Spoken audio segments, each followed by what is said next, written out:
মাছ মাংসের দামটা একটু কমাতে হবে। মৎস্য দপ্তর কিন্তু রেশমি, আমি তোমায় বলছি শোনো, আমি অনেক দিন ধরে এটার পেছনে লেগে আছি। মৎস্য দপ্তরের আমি যতদূর জানি অনেকগুলো নিজস্ব পুকুর আছে।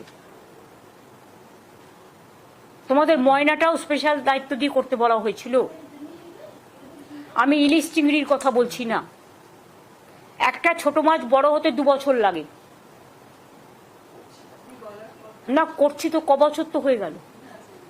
তুমি রাখছিলে, তোমার জায়গায় আরেকজন ছিল, চেয়ার চলে যায় কিন্তু কন্টিনিউ তো করে।